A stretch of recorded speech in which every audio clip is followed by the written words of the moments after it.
Hello दोस्तों, नमस्कार। मैं विपुल यादव आप सबका स्वागत करता हूँ पीसीएस समीक्षा के इस चैनल पर, जहाँ पे हम एक वैकेंसी जिसका नाम है हेल्थ एजुकेशन ऑफिसर उसको कवर करने वाले हैं। इसमें जो आपका जो सबसे इम्पोर्टेंट पोर्शन है जो कि हेल्थ से रिलेटेड है, हेल्थ और साइकोलॉजी का जो इस बार मिक्सचर दिया गया हुआ है सिलेबस में, आज हम उसको कवर करने वाले हैं। और उसमें जो सबसे पहला आपका जो टॉपिक है दैट इज़ आपका स्वास्थ्य से रिलेटेड जो भी बातें हैं, स्वास्थ्य क्या होता है, स्वास्थ्य के जो विभिन्न आप कह सकते हो साइकोलॉजिकल फैक्टर्स होते हैं, हम उन पे आज बात करने वाले हैं। तो स्टार्ट करते हैं इस पहले चैप्टर को और सबसे पहले इस लेक्चर की बात करते हैं। तो यहाँ पे हम स्टार्ट करेंगे एक मोटिवेशन कोट से, जो कि आपके स्क्रीन पे दिख भी रहा होगा आपको, और वो है the one who endures the worst times builds the best future. यानी कि अगर आप अपने बुरे दिनों को सही से इस्तेमाल करते हैं, या आप कह लीजिए कि आप अपने बुरे दिनों को सही से यूटिलाइज करते हैं, या उसको बहुत ज़्यादा निगेटिविटी में जाकर नहीं देखते हैं, तो आपका आने वाला जो फ्यूचर होगा वो क्या होगा, बहुत ही अच्छा रहने वाला है, बहुत अच्छा बनेगा आपका फ्यूचर। क्या, क्योंकि आप क्या होता है ना, आप नेगेटिव चीज़ों से जब सीखते हैं ना, या आप अपने बुरे दिनों से जब सीखते हैं ना, तो आप असल में अपनी सफलता की ओर एक एक कदम बढ़ा रहे होते हैं। आप कहीं ना कहीं अपने लिए कुछ अच्छा बना रहे होते हैं, इसलिए आपका जो भविष्य होगा वो बहुत ही बेहतर रहने वाला है। इसी कोट के साथ हम अपने लेक्चर को स्टार्ट तो करेंगे, पर आपको एक बात को ध्यान रखना है कि जब भी हम पढ़ रहे होंगे ना, तो हमें कोशिश ये करना है कि हमें पढ़ते रहना है और साथ साथ में उसको रिवाइज भी करते रहना है, क्योंकि हमारी वैकेंसी जो है उसके एग्ज़ाम्स में अभी काफ़ी टाइम है। इसलिए आप चीज़ों को पढ़ने के बाद अगर भूलते चले जाएंगे तो उस चीज़ का कोई फ़ायदा नहीं होगा। कोशिश ये करना है हम लोगों को कि हम लोग चीज़ों को पढ़ते रहें और टाइम टू टाइम रिवाइज भी करते चलें। ठीक है, तो स्टार्ट करेंगे सबसे पहले। और आप जो सिलेबस अपना देखेंगे ना, तो ये जो आपका समाज शास्त्र में स्वास्थ्य से रिलेटेड जो भी टॉपिक है, हम एक एक करके सबसे स्टार्टिंग से लेके एंड तक की एक एक लाइन को कवर करेंगे। सिलेबस टू द सिलेबस ही सब कुछ चलने वाले हैं, यहाँ पे हम कुछ भी एक्स्ट्रा नहीं पढ़ने वाले हैं। जितना आपके सिलेबस में चीज़ें लिखी हुई हैं उससे ही रिलेटेड डायनेमिक फॉर्म में जाकर चीज़ों को कवर करेंगे। कोशिश ये करेंगे कि आपकी कोई भी पॉइंट्स या कोई भी चीज़ें छूटे नहीं। ठीक है, बाकी अब क्योंकि बिल्कुल सिलेबस नया है, सबके लिए नया है, मेरे लिए भी नया है, और जो तैयारी करें उनके लिए भी नया है, सारे टीचर्स के लिए नया है। तो मैंने कोशिश की है कि मैं आपको बेहतर कुछ दे सकूं। बाकी आप डिसाइड करेंगे कि कहाँ तक आपके लिए कामगार है और कितना आपके लिए सही है। ठीक है, चलिए स्टार्ट करते हैं अपने लेक्चर को। और सबसे पहले देखते हैं कि यहाँ पे हम बात असल में करेंगे। सबसे पहले आप अगर अपना टॉपिक देखेंगे ना, तो उस टॉपिक पे आपको एक वर्ड दिखेगा जिसका नाम है हेल्थ। यानी कि ये जो स्वास्थ्य है ना, ये वर्ड असल में सबसे पहले समझना हम लोगों को। आज मैं पूरा का पूरा लेक्चर यहीं पे लेकर चलूँगा कि हमें हेल्थ को समझना है। हेल्थ हमारे लिए क्या है, हेल्थ होती क्या है, क्यों हमारे लिए ज़रूरी है, इन चीज़ों पे ही हम इस पर डिस्कस करने वाले हैं। और उसके जो डिफरेंट डिफरेंट सिद्धांत दिए हुए हैं ना आपके, हम उन पे बात करेंगे आज के टाइम में। ठीक है, तो सबसे पहले बात करते हैं हेल्थ की। अगर हेल्थ की हम डिफिनीशन में जाते हैं ना, तो बहुत सी डिफिनीशंस हैं जो हेल्थ के बारे में आपको क्लियर करेंगे कि हेल्थ क्या होती है। पर मैं आपको बताता हूँ कि जो हमारी पुरानी मानसिकता थी ना, वो ये रही है कि हेल्थ का मतलब वो होता है जिसे कोई डिजीज़ ना हो। जब हमें कोई बीमारी नहीं होती है ना, तो हम उसे मानते हैं कि हम स्वस्थ हैं। ये पुरानी धारणाएं थी जिसमें हम मानते थे कि अगर इंसान को किसी तरह की कोई बीमारी नहीं है, तो बीमारी का भी मतलब यहाँ पे बायोलॉजिकली कोई कंडीशन अगर आपकी ख़राब नहीं है ना, तो आप उसको बोलते हैं कि इंसान स्वस्थ है, इंसान हेल्दी है। पर अब आज के टाइम में ना हमने इस पूरी डिफिनीशन को ही चेंज कर दिया है।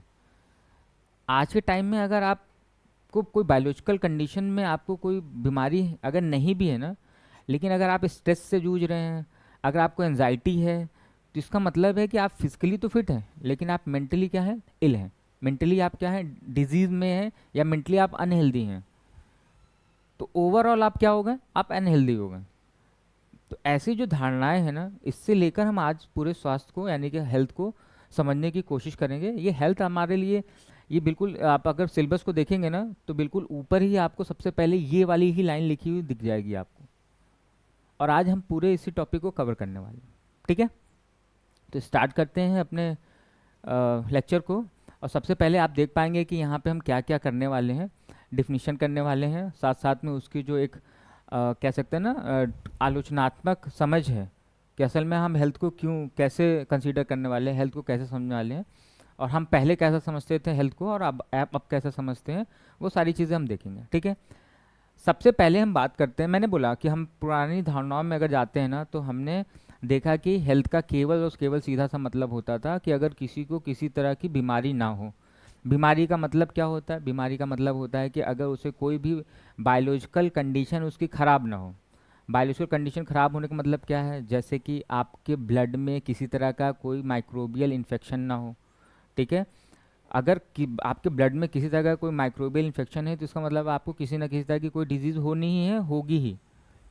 तो ये हमारी पुरानी धारणाएं थी। लेकिन एक धारणा आई जिसको जो प्रस्तुत की गई वर्ल्ड हेल्थ ऑर्गेनाइजेशन के द्वारा, और यही धारणा हम मानते हैं कि आज के टाइम में हेल्थ को प्रॉपरली डिफाइन करता है। हालांकि इसके भी आलोचनात्मक प्रोस्पेक्ट्स हैं, उस पर भी हम बात करेंगे, पर सबसे पहले इनकी डिफिनीशन को देख लेते हैं कि WHO ने असल में अपने डिफिनीशन में, हेल्थ के डिफिनीशन में क्या बोला। उन्होंने ये बोला कि health is a state of complete physical, mental and social well being. अब ये बात आपको एक लाइन में ज़रूर लिख दी है, पर इस बात को समझने के लिए हमें थोड़ा सा ब्रॉड माइंड में जाके चीज़ों को समझना पड़ेगा। उसने बोला कि हेल्थ एक स्टेट है, वो अवस्था है जो कि क्या करता है, कंप्लीट फिजिकल। एक बात है अभी यहाँ पे हमें ये ध्यान देना है, इस कंप्लीट पे आएंगे ना तो यही आलोचना का ना कारण है यहाँ पे, फिलहाल अभी उस पर आएंगे। पर ये समझिए फिजिकल, फिजिकल का मतलब क्या होगा? फिजिकल का मतलब होगा कि आप एनर्जेटिक हैं कि नहीं है, आप एनर्जेटिक हैं कि नहीं। ठीक है, आप अगर हम कह रहे हैं कि फिजिकली है, फिजिकली फिट है कि नहीं है, ठीक, फिजिकली फिट है कि नहीं। ये बातें असल में हम जब देखते हैं ना कि आपके अंदर पूरी, फिजिकल फिट का मतलब हो गया कि आपके अंदर पूरी पूरी एनर्जी है कि नहीं है। ठीक है, ये बातें फिजिकल को ही डिफाइन करेंगी आपके। ठीक है, इसके बाद मेंटल एंड सोशल वेलबींग की बात करते हैं। मेंटल का मतलब है कि आपकी सोचने समझने की शक्ति सही है कि नहीं है, आप सही तरीके से चीज़ों को सोच पा रहे कि नहीं पा रहे हैं, आप स्ट्रेस एंजाइटी को संभाल पा रहे हैं कि नहीं संभाल पा रहे हैं। ठीक है, आप उसको ओवरकम कर पा रहे हैं कि नहीं कर पा रहे हैं। ये जो बातें होती हैं ये आपके मेंटल वाले मेंटल वाले जो पॉइंट है इसमें आ जाते हैं। ठीक है, लेकिन जब हम बात करते हैं सोशल वेलबींग की ना, तो सोशल वेलबींग का मतलब होता है कि आप अपने समाज में कैसे लोगों के साथ बिहेव कर रहे हैं। ठीक है, ये भी आपके हेल्थ को दर्शाता है, कैसे आप लोगों के साथ समाज में अपना सामंजस्य बना रहे हैं। जब आप इन बातों को सही तरीके से कर रहे होते हैं ना, जैसे आप अपने समाज में लोगों से अच्छे से बिहेव कर रहे हैं, आप लोगों से सामंजस्य आपका समाज में बहुत अच्छा बना हुआ है, तो आपको माना जाएगा कि आप क्या है, स्वस्थ हैं, आप हेल्दी हैं। ठीक है, अगर आप फिजिकली फिट हैं, फिजिकली फिट का मतलब क्या होगा कि आप रेगुलरली क्या है, बहुत एनर्जेटिक हैं, आप अपने कामों को काफ़ी एक्टिवली कर रहे हैं, हमेशा आप एक्टिव हैं, दैट इज़ फिजिकल फिट। लेकिन जब मेंटल की बात करते हैं तो आप कैसे अपने स्ट्रेस को ओवरकम कर रहे हैं, आप कैसे एनजाइटी से फाइट कर रहे हैं, ये सारी चीज़ें आपकी किस में आएंगी, मेंटल हेल्थ में आएंगी।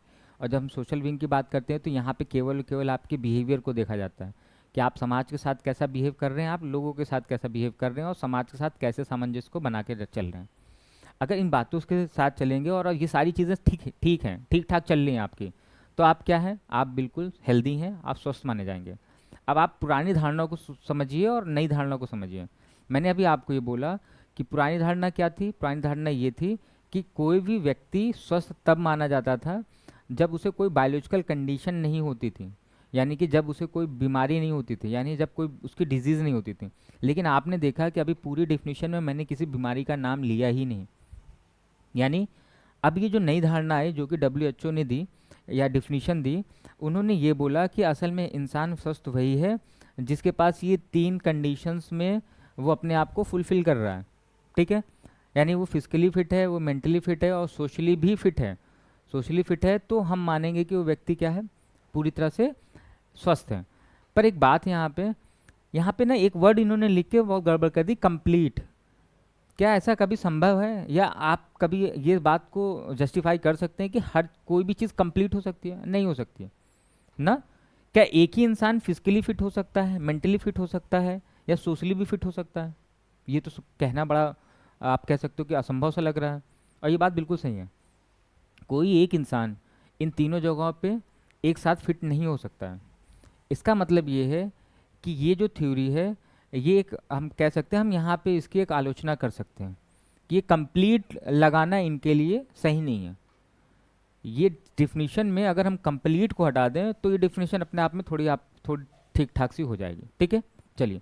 तो कहने का मेरा मतलब केवल ये है कि जब हम हेल्थ को समझ रहे हैं, हम जब स्वास्थ्य को समझ रहे हैं, तो स्वास्थ्य की जो सबसे पहले डिफिनीशन आपको समझ में आती है वो ये है कि इंसान को फिजिकली भी फिट होना है, मेंटली भी फिट होना है और सोशली भी फिट होना है, तब जाकर आप हेल्दी माने जाएंगे। ये तो हमारी डिफिनीशन हुई और अभी तक हमने स्वास्थ्य को समझने की कोशिश की। लेकिन क्या स्वास्थ्य को हमने हेल्थ को इतने ही तक सीमित रखा है? ऐसा कुछ नहीं।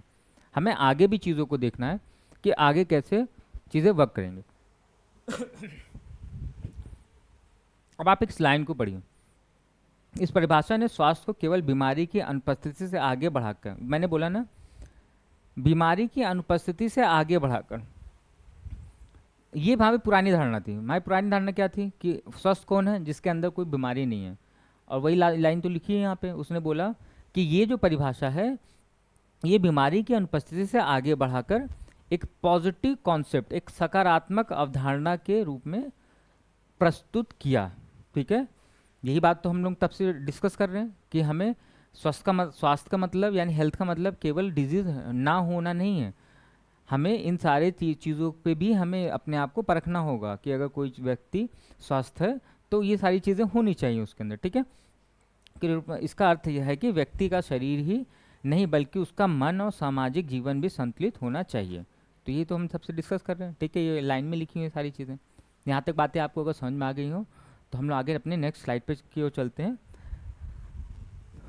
देखिए, लेकिन जब हम इसे गहराई से देखते हैं तो कंप्लीट, हाँ मैंने बोला ना, ये आलोचनात्मक वाली जो बात है वो यहीं से आती है। क्या ये संभव है कि कोई कंप्लीट वेलबींग सब थोड़ा आदर्शवादी लगता है? ठीक है, ये आदर्शवादी का मतलब ये हुआ कि हाँ यहाँ पे थोड़ी सी दिक्कत है। दिक्कत क्या है कि कंप्लीट ना तो कोई फिजिकली फिट हो सकता है, ना ही मेंटली फिट हो सकता है, और ना ही आपको पता है कि सोशली, एक साथ ये तीनों नहीं हो सकता। अगर कोई मेंटली फिट है तो हो सकता है वो फिजिकली फिट ना हो, सोशली फिट ना हो। अगर कोई सोशली फिट है हो सकता है वो मेंटली या फिजिकली फिट ना हो। तो हमें उन चीज़ों से इस चीज़ को यहाँ पे क्या बोला कि लगता है वास्तविक जीवन में कोई भी व्यक्ति हमेशा पूर्ण रूप से स्वस्थ नहीं रह सकता है। यही तो हम बोल रहे थे, यही बात तो हमने की अभी कि ये जो WHO की डिफिनीशन है वो असल अपने आप में एक, हम कह सकते हैं, हम उसकी एक आलोचना कर सकते हैं क्योंकि वो आदर्शवादी लगता है, थोड़ा सा हमें थोड़ा सा आइडियलिस्टिक लगता है वो चीज़। ठीक है, चलिए। इसलिए आधुनिक पब्लिक हेल्थ में स्वास्थ्य को एक डायनेमिक प्रोसेस माना जाता है, ना कि एक स्थिर स्थिति। इसीलिए अब हमने जो डिफिनीशन निकाली है हेल्थ की, उसमें हम हेल्थ को क्या करते हैं, एक डायनेमिक प्रोसेस मानते हैं। ठीक है, माना जाता है, ना कि एक स्थिर स्थिति। यानी कि हमने जो डिफिनीशन बनाई, यानी WHO ने जो डिफिनीशन बनाई, जिसमें उन्होंने स्टेबल कर दिया कि अगर कोई व्यक्ति फिजिकली, मेंटली और सोशली वेलबींग है तो वो स्वस्थ है, हेल्दी है। बट हेल्थ उससे भी एक बड़ी चीज़ है, एक बहुत डायनेमिक फॉर्म में जाकर हमें चीज़ों को देखना पड़ता है, तब जाकर हमें पता चलता है कि वो व्यक्ति स्वस्थ है या नहीं है। ठीक है, चलिए। एग्जाम्पल के तौर पे देखिए, मैंने यहाँ पे कुछ एग्जाम्पल्स भी लिए हैं ताकि आप जब भी स्लाइड्स को पढ़ें, जब भी आप PDF को भी पढ़ें ना, तो आपको चीज़ें समझ में आ जाए कि ये लाइनों का मतलब क्या है।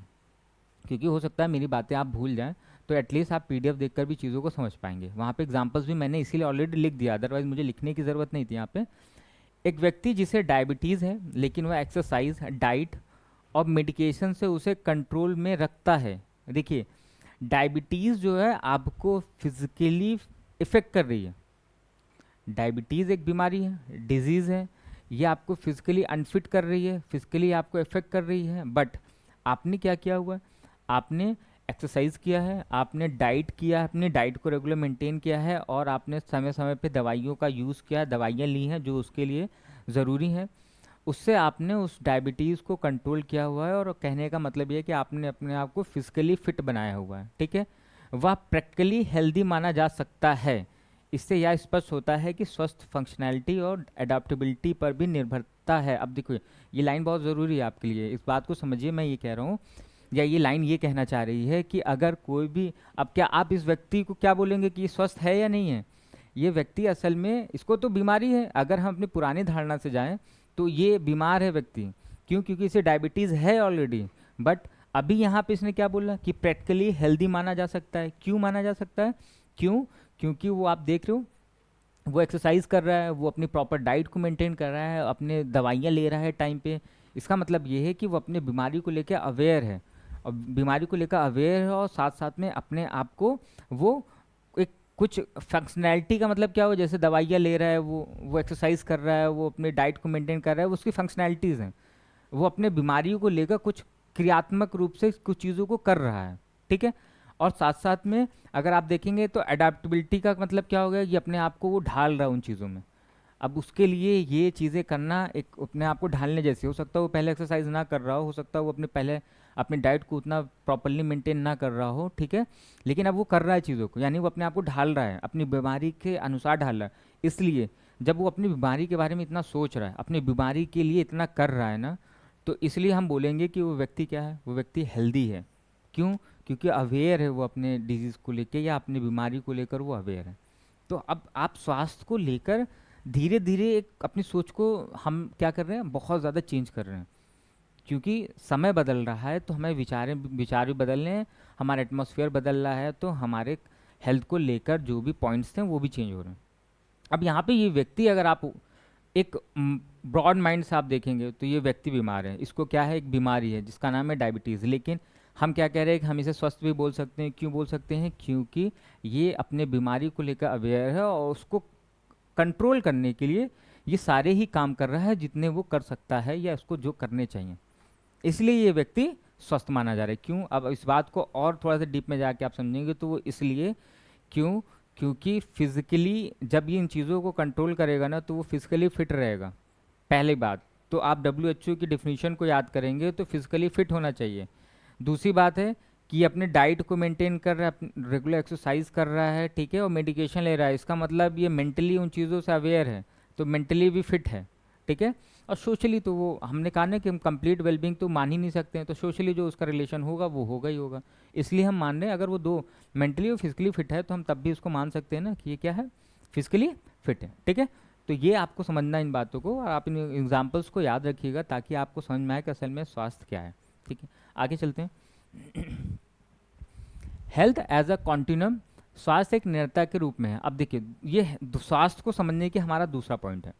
अभी तक हमने स्वास्थ्य को केवल हेल्थ से और डिजीज़ से समझने की कोशिश की। अगर किसी को डिजीज़ नहीं है तो वो हेल्दी है, अगर डिजीज़ है तो वो अनहेल्दी है, ये हम अभी तक की धारणा के साथ चल रहे थे। फिर WHO आता है और कहता है कि ऐसा कुछ नहीं है। WHO की डिफिनेशन आती है, वो बोलता है कि नहीं, अगर कोई फिजिकली, मेंटली और सोशली फिट है तो हम उसको हेल्दी मानेंगे, ठीक है। अब हमारे पास एक बात आती है कि क्या वो संभव था? नहीं, ऐसा कुछ नहीं है। हेल्थ एज अ कॉन्टिन्यूम, स्वास्थ्य एक निरंतर के रूप में माना जाता है। निरंतर का मतलब ये है कि कोई भी कभी भी ना तो बीमार रहता है और ना ही कभी भी स्वस्थ रहता है। ये इसका साफ साफ सा मतलब है। ये बात को मैं आपको और डिटेल में इस चीज़ को समझा देता हूँ। कॉन्टिन्यूम का मतलब होता है कि हम एक स्टेज से दूसरे स्टेज में अपने आप को परिवर्तित करते रहते हैं, ठीक है। जैसे एक चीज़ हम यहाँ पे देख सकते हैं, अगर हम इस कॉन्टिन्यूम की ओर जाएंगे तो मैं आपको यहाँ पे एक लाइन लिख रहा हूँ। जैसे मान लेते हैं कि हम एक सेवरल कंडीशन में हैं, सेवरल इलनेस में है, ठीक है, या सेवरल अनहेल्दी सिचुएशन में है। उससे हम कहाँ पे आएंगे? हम आएंगे एक मॉडरेट इलनेस में, ठीक है, हम आएंगे एक मॉडरेट इलनेस में। फिर वहाँ से हम आएंगे एक नॉर्मल कंडीशन में, ठीक है, हम वहाँ से आएंगे एक नॉर्मल कंडीशन में। और नॉर्मल से फिर हम किस में आएंगे? गुड हेल्थ में आएंगे, ठीक है, और गुड हेल्थ से हम आएंगे एक पीक वेलनेस में। तो यहाँ पे आएंगे हम गुड हेल्थ में, और फिर हम आएंगे एक पीक वेलनेस में, ठीक है। अब आप इस बात को समझिए मैं कहना क्या चाहता हूँ, क्योंकि जो ऊपर की लाइन है ना वो आपको इन्हीं बातों से समझ में आ जाएगी। कोई भी व्यक्ति है वो या तो इस कंडीशन में होगा, या तो इस कंडीशन में होगा, या तो इस कंडीशन में होगा, या तो इस कंडीशन में होगा, और या तो इस कंडीशन में होगा। इसका मतलब ये है कि हम निरंतर कॉन्टिन्यूसली क्या कर रहे हैं? केवल इस चेंज से इस चेंज में आ रहे हैं, या इस स्टेट से इस स्टेट में आ रहे हैं, इस स्टेट से इस स्टेट में आ रहे हैं, और ऐसे ही हमारी चीज़ें कन्वर्ट हो रही हैं, ठीक है। जैसे एक बात को समझिए, एक इंसान है जो कि बहुत ज़्यादा बीमार है, तो उसको हम क्या बोल रहे हैं कि वो सेवरल इलनेस वाली कंडीशन में है, लेकिन फिर उसने दवाइयाँ ली, उसने एक्सरसाइज किया, उसने अपने डाइट को प्रॉपर मेंटेन किया, तो वो थोड़ा सा मॉडरेट इलनेस में है, यानी अब उसकी बीमारियाँ थोड़ी कम हुई, उसको हम बोलेंगे मॉडरेट इलनेस, ठीक है। फिर उसने अपने दवाइयों को, अपने डाइट को प्रॉपर मेंटेन रखा, हमेशा अब दवाइयाँ टाइम पे ले रहा, सारी चीज़ें हैं, तो क्या वो बीमारी रहेगा? नहीं, वो क्या होगा, एक नॉर्मल कंडीशन में आ जाएगा, ठीक है। देन उसके बाद वो फिर नॉर्मल कंडीशन से फिर अपने आप को मेंटेन रखेगा, तो उसकी हेल्थ क्या हो जाएगी, अच्छी हो जाएगी।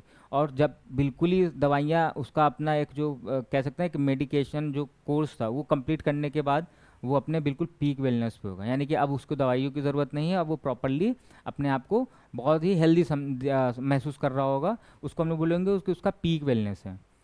अब कोई भी इंसान, आप खुद अभी आप बैठे हो, क्लास ले रहे हो, लेक्चर ले रहे हो, आप खुद, या तो आप में से बहुत लोग इस समय क्या होंगे, अनहेल्दी होंगे, किसी ना किसी को कोई ना कोई बीमारी होगी, ठीक है। तो आप अपने किस स्टेज में हो, आपको ये बातें खुद समझ में आएंगी। और जब आप पीक वेलनेस पे हो या आप सेवरल इलनेस पे हो, तो आप पीक वेलनेस से क्या होगा, सेवरल इलनेस पे आ जाओगे, ठीक है।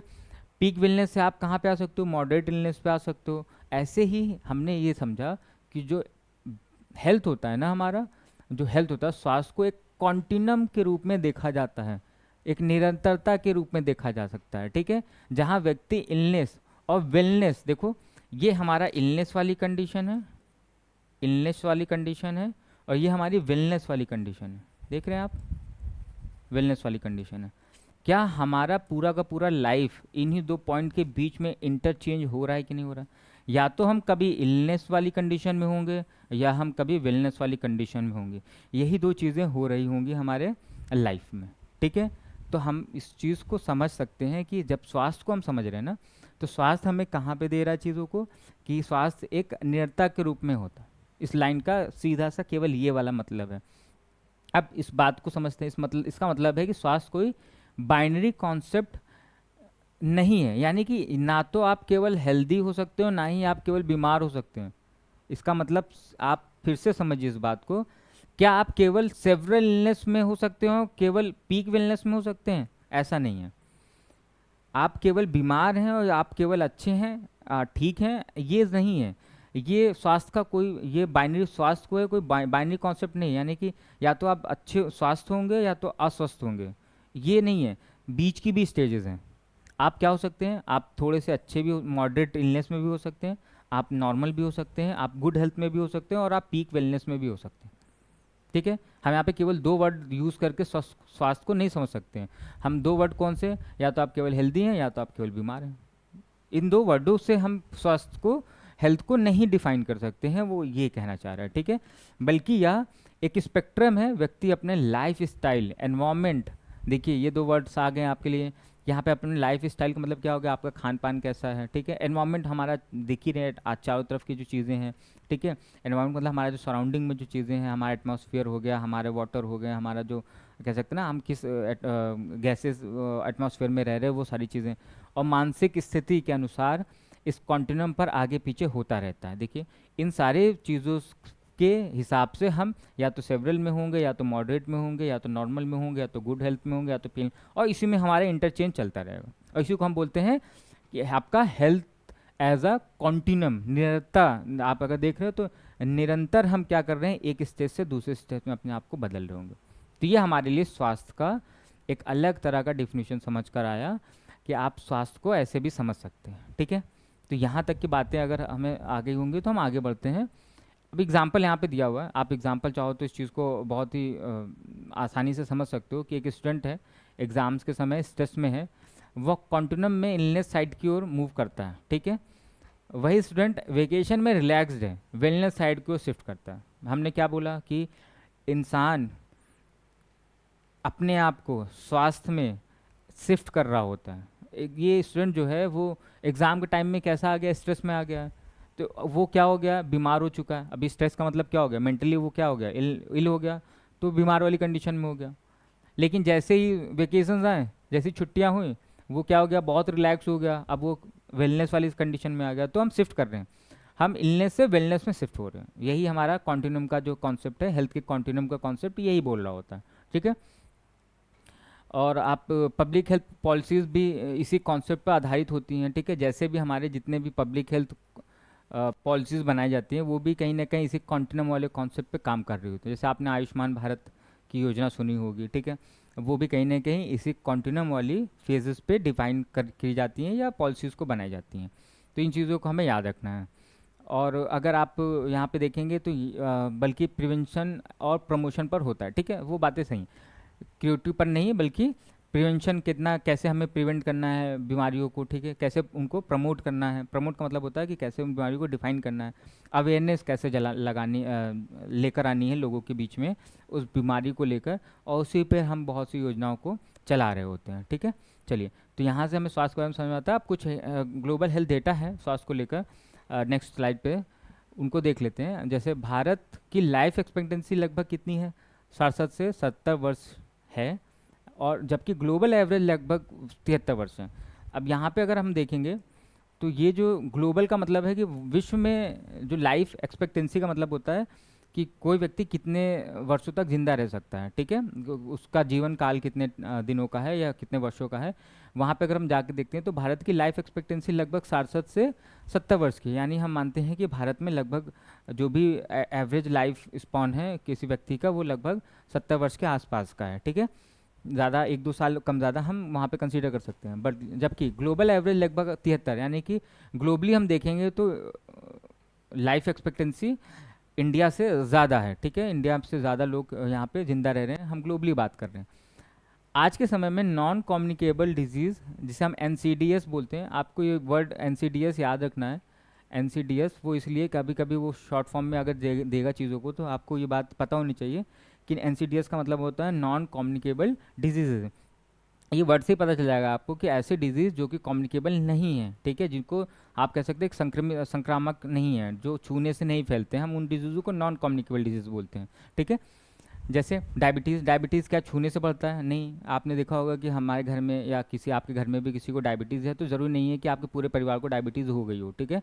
किसी एक को है तो उसको है, और वो अपने इलाज को कर रहा है या अपनी डाइट को मेंटेन कर रहा है, और वो ठीक ठाक अपना चल रहा है उसका लाइफ, लेकिन उसकी वजह से किसी को बीमारी हो रही है ऐसा कुछ सुनने को नहीं मिलता। इसका मतलब है कि वो नॉन कम्युनिकेबल डिजीज़ है, ठीक है। नाउ अगर हम बात करते हैं उसके ही जैसे कुछ और बीमारियां, जैसे दिया हुआ यहाँ पे कैंसर है, हार्ट डिजीज़ है, ये सब के सब हम मानते हैं कि नॉन कम्युनिकेबल है, ठीक है। कैंसर भी आप देख रहा होगा कि कैंसर भी छूने से या संक्रामक रूप से नहीं बढ़ रहा होता, ठीक है। तो ये है डिजीज़ लगभग 74% ग्लोबल डेथ के लिए जिम्मेदार है। अब आज के टाइम में जो पूरे वर्ल्ड में 74% डेथ्स होती हैं, वो मृत्यु होती हैं, वो लगभग और लगभग इन्हीं NCDs बीमारियों की वजह से होती हैं, इन्हीं NCDs डिजीज़ की वजह से होती हैं। अब क्योंकि संक्रामक जितनी भी बीमारियां हैं ना, हमारा हेल्थ सिस्टम इतना बेटर हो चुका है, हमने हेल्थ में इतने ज़्यादा इंफ्रास्ट्रक्चर और इतने ज़्यादा इम्प्रूवमेंट्स कर लिए हैं कि हमने माइक्रोबियल जैसी डिजीज़ होती थी ना, जो वायरस और बैक्टीरिया से होने वाली जो जितनी भी बीमारियां थी, उनको हमने अच्छे से कंट्रोल किया हुआ है। इसलिए उनसे डेथ हो जाना आज के टाइम में बहुत मुश्किल है। यानी वो बहुत ही सीवियर कंडीशंस में, या आपने अगर बहुत लापरवाही की है तभी ऐसी कंडीशंस बनती है कि आपकी डेथ हो जाए। अदरवाइज़ अब वायरल किसी डिजीज से या फिर बैक्टीरियल किसी डिजीज से या अदर किसी पैथोजन की डिजीज से, बीमारी से आपकी मृत्यु होना असल में बहुत ही मुश्किल होता है, ठीक है, क्योंकि हमारे पास अब वो इलाज है, हमारे पास वो इंफ्रास्ट्रक्चर है, तो इसलिए ये चीज़ें हमें ध्यान देनी होती है, ठीक है। अब यहाँ पे हमें ये बात पता चली कि जितने भी NCDs हैं उनसे असल में हमारे पास 74% डेथ आज के टाइम में हमें देखने को मिलती हैं, ठीक है। भारत में भी लगभग 60% मौतें NCDs से होती हैं, जो यह दर्शाता है कि देश एक एपिडेमोलॉजिकल ट्रांजिशन से गुजर रहा है। अब ये वर्ड अच्छा आया, एपिडेमोलॉजिकल जो ट्रांजिशन है, ये असल में अपने आप को समझने वाली बात है, क्योंकि ऐसे ही टर्म्स जब आपके एग्ज़ाम में आएंगे तो आपको ये बात समझनी होगी कि वो आपको असल में क्या कहने की कोशिश कर रहा है। भारत में देखिए ग्लोबली NCDs से होने वाली डिजीज़ की प्रतिशत आपकी 74 है, लेकिन भारत में अभी लगभग 60% डिजीज़ जो है यानी डेथ जो है वो किससे हो रही है? NCDs डिजीज़ से हो रही है, ठीक है। एपिडेमोलॉजिकल ट्रांजिशन की तरफ आदमी जो भारत है वो शिफ्ट कर रहा है। इसका मतलब ये है कि आपने देखा होगा कि पहले जो हमारे इंडिया में, हमारे देश में जो मौतें होती थी, मृत्यु हुआ करती थी, खासतौर पे बीमारियों से, हम नेचुरल डेथ की बात नहीं कर रहे हैं, हम बात कर रहे हैं बीमारियों से, वो असल में संक्रामक बीमारियों से ज़्यादा हुआ करती थी। तब हम उसको बोलते हैं कि जो कम्युनिकेबल डिजीज़ होती हैं ना, उनसे मृत्यु ज़्यादा हुआ करती थी। इस बात को आप ऐसे समझ सकते हैं कि पहले जो मौत हुआ करती थी प्लेग से सबसे ज़्यादा हुआ करती थी। आपको अगर आपने कभी सुना होगा ये बातों को, तो प्लेग हो गया, ठीक है, हैजा हो गया जिसे आप कॉलरा बोलते हैं। इसके अलावा अगर आपने देखा होगा तो डायरिया हुआ करता था, ठीक है। ये असल में कभी भी वायरल या बैक्टीरियल इन्फेक्शन से ये सारी चीज़ें हो जाया करती थी। तो प्लेग इसमें नंबर 1 पे हुआ करता था, कॉलरा इस नंबर 1 पे हुआ करता था, ठीक है। और आपका जो चिकन पॉक्स हो गया, ये जो जिसको आप हम लोग छोटी माता है बड़ी माता बोलते हैं, इनसे ना डेथ्स हो जाया करती थी, लोगों की मृत्यु हो जाया करती थी।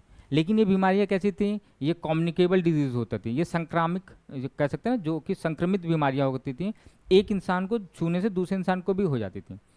तो भारत पहले ऐसी बीमारियों से जूझा करता था और ऐसी बीमारियों से उसकी डेथ ज़्यादा हुआ करती थी। लेकिन अब भारत में आप देख रहे हैं कि 60% मृत्यु किससे हो रही है? नॉन कम्युनिकेबल डिजीज से। पहले किससे होती थी? कम्युनिकेबल डिजीज से। अब किससे हो रही है? Non communicable disease. और नॉन कम्युनिकेबल डिजीज का मतलब क्या हो गया? डायबिटीज़, कैंसर, हार्ट डिजीजेज, ठीक है। ये जो बीमारियां हैं इनको हम मानते हैं नॉन कम्युनिकेबल डिजीजेज। इसका मतलब ये है कि इंडिया जो है वो अपने एपिडेमियोलॉजिकल ट्रांजिशन से गुजर रहा है। क्या ट्रांजिशन है? पहले देखिए, ट्रांजिशन का मतलब क्या हो रहा है? ट्रांजिशन मतलब होता है परिवर्तन या एक फेज से दूसरे फेज की तरफ शिफ्ट करना। पहले इंडिया कम्युनिकेबल डिजीजेस से, कम्युनिकेबल डिजीज से डेथ हुआ करती थी सबसे ज़्यादा, ठीक है। लेकिन अब वो किस में चेंज हो गया? अब वो परिवर्तित हो गया किस में? NCDs जो डिजीजेज हैं उनके डेथ में। अब भारत में जो ज़्यादातर डेथ हो रही है वो NCDs हो रही है। इसी को हम बोल रहे हैं एपिडोमायोलॉजिकल शिफ्ट या ट्रांजिशन। आप देख पा रहे हैं, पहले हम कम्युनिकेबल डिजीज से बहुत परेशान हुआ करते थे, हमारी मृत्यु सबसे ज़्यादा इससे हुआ करती थी। लेकिन अब हम शिफ्ट कर गए हैं किसकी तरफ? NCDs की तरफ, ठीक है। यही है इस वर्ड का बहुत ही सिंपल सा मतलब, यही है बस। तो आपको कभी भी ये वर्ड दिखने को मिल जाए तो आप इस बात को समझ जाइएगा कि वो क्या कहना चाह रहा है, ठीक है, या उसका कहने का सेंस क्या आ रहा है। एग्जाम्पल के तौर पे आप देखिए, पहले भारत में टीबी बोला ना, टीबी हो गया, मलेरिया हो गया। इसके अलावा हमने क्या डिस्कस किया? अभी मैंने बोला प्लेग हो गया, ये तो प्लेग हो गया। इसके अलावा आपने कॉलरा सुना होगा, कॉलरा सुना होगा। तो ये जो बीमारियां होती थी ये इन्फेक्शियस थी। देखिए, इन्फेक्शियस डिजीज में आती थी, ये एक इंसान को छूने से दूसरे इंसान को फैलती थी। बट इन्फेक्शियस मतलब केवल इंसान से टच की बात नहीं है। वो चीज़ें कभी कभी पूरे कम्युनिटी को भी कुछ बीमारी होती थी जो पूरे कम्युनिटी को बिना टच किए भी वेक्टर्स के थ्रू भी फैलती हैं। जैसे मलेरिया, मलेरिया क्या है? वो मच्छर से होने वाली बीमारी है, मच्छर उसका वेक्टर होता है, ठीक है। जो एनोफिलीज आपका जो कह सकते हैं ना कि एनोफिलीज जो फीमेल आपकी मॉस्किटो होती है ना, वो क्या करती है? इस बीमारी को फैला रही होती है। तो यहाँ पे ये ज़रूरी तो नहीं है ना कि इंसान ने मलेरिया, एक इंसान को हुआ तो दूसरे इंसान को भी मलेरिया हो गया, लेकिन वो मच्छर से हुआ, लेकिन कम्युनिकेबल है वो, ठीक है। इन्फेक्शियस डिजीज थी, प्रमुख थे। लेकिन अब अर्बन लाइफ स्टाइल के कारण, ठीक है, ओबेसिटी, देखिए मोटापा, मोटापा कैसे हो रहा है? अब आपको अगर ये बात समझनी है तो हम कैसे इसको बात को समझ सकते हैं कि ओबेसिटी यानी इसको हम बोलते हैं मोटापा, ठीक है। इसको मैं हिंदी में लिख देता हूँ, मोटापा। अब ये मोटापा कहाँ से आएगा? आप जो जंक फूड खा रहे हो, ठीक है, और आपका जो आज का जो लाइफ स्टाइल है, लाइफ स्टाइल का मतलब है कि एक्सरसाइज तो कर नहीं रहे हम आजकल। सुबह 7 बजे उठकर क्लास ही ले रहे हैं, ठीक है। एक्सरसाइज मैं कब करूँगा? मैं सुबह अगर आके 7 बजे क्लास ले रहा हूँ, या मेरी क्लासेस मैं सुबह रात में 9 बजे ले रहा हूँ, 10 बजे ले रहा हूँ, तो मैं अपनी लाइफस्टाइल को खुद चेक करूँ तो मेरी लाइफस्टाइल सच में बहुत गड़बड़ चल रही है, ठीक है। तो मैं अपनी लाइफस्टाइल में आऊँगा तो मुझे आज नहीं कल मैं मोटा मोटा होने वाला हूँ, ठीक है। आप मुझे हो सकता है 2 साल बाद देखेंगे तो मैं अच्छा खासा मोटा दिख जाऊँ। तो ओबेसिटी कैसे आ रही है? और एक्सरसाइज तो मैं कर नहीं रहा हूँ, इसके अलावा जंक फूड खा रहा हूँ, तो मोटापा आएगा ही आएगा, ठीक है। तो लाइफ स्टाइल वाली ये प्रॉब्लम्स हैं, ये किसी इन्फेक्शन से नहीं हो रही है, किसी माइक्रोब से नहीं हो रही है, ये हमारे लाइफ स्टाइल से चेंज हो रही चीज़ें, ठीक है। इसके अलावा हाइपरटेंशन, हाइपरटेंशन का असल में बेसिक मतलब क्या होता है, हमें इस बात को समझते हैं। हाइपरटेंशन असल में हम हाई बीपी को ही बोल रहे होते हैं, ठीक है, हाई बीपी को ही बोल रहे होते हैं, हाई ब्लड प्रेशर को ही हम हाइपरटेंशन बोलते हैं। देखिए, मेडिकली हम इसको हाइपरटेंशन बोल रहे होते हैं। तो इस चीज़ को हमें समझना है कि ये हमारे लाइफ स्टाइल से चेंज होती हैं, ना कि हमारे ये कोई इन्फेक्शियस डिजीज़ हैं। तो इसलिए भारत क्या कर रहा है, एक कम्युनिकेबल डेथ से एक एनसीडीएस डेथ की तरफ क्या अपने आप को शिफ्ट कर रहा है, ठीक है। इस बात की केवल और केवल इतनी सी मतलब है। हार्ट डिजीज तो यहाँ पे रेट कर ही रहे हैं, ठीक है। तो यहाँ पे आपको अभी तक हमने जो पढ़ा है वो केवल और केवल हेल्थ को समझने की कोशिश की है। मैं आपको इसलिए इसको इतना डिटेल में लेकर जा रहा हूँ ताकि आप इस बात को समझ जाएं कि हम जो एग्ज़ाम में चीज़ों को करने वाले हैं वो कैसे करने वाले हैं। जब आपको हेल्थ से रिलेटेड कुछ भी थ्योरीज पूछेगा या फिर आपको हेल्थ से रिलेटेड जब भी कुछ क्वेश्चंस पूछेगा ना, तो आपके माइंड में हेल्थ एकदम कॉन्सेप्ट क्लियर होना चाहिए कि असल में हेल्थ हम बोल किसे रहे हैं, ठीक है। तो आगे चलते हैं हमने इस चीज़ को लिखते हुए।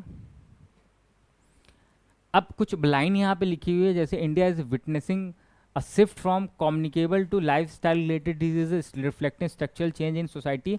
वो ये असल में वो केवल इंग्लिश में वो बातें लिखी हुई हैं जो हमने अभी हिंदी में समझने की कोशिश की, ठीक है। तो इसमें हमें बहुत डिटेल में जाना है। अब आते हैं बात करते हैं यहाँ पे सैद्धांतिक मॉडल की, ठीक है। जो हमारे थ्योरेटिकल मॉडल्स हैं उसकी बात करते हैं। जैसे एपिडोलॉजिकल, ये जो एपिडोमायोलॉजिकल ट्रायड है ना, ये हमारे असल में सैद्धांतिक मॉडल को बता रहा होता है, ठीक है। अब आपने अभी हमने इस बात को देखा कि यहाँ पे जब हम पहली स्लाइड को देखेंगे ना, तो ये आप देखिए हमारा जो टॉपिक था अभी तक हमने केवल देखा ना, अभी हमने इस बात को, मैं आपको ये बताने की कोशिश कर रहा हूँ कि अभी तक जो हमने पढ़ा हमने केवल हेल्थ के मीनिंग को समझने की कोशिश की, ठीक है।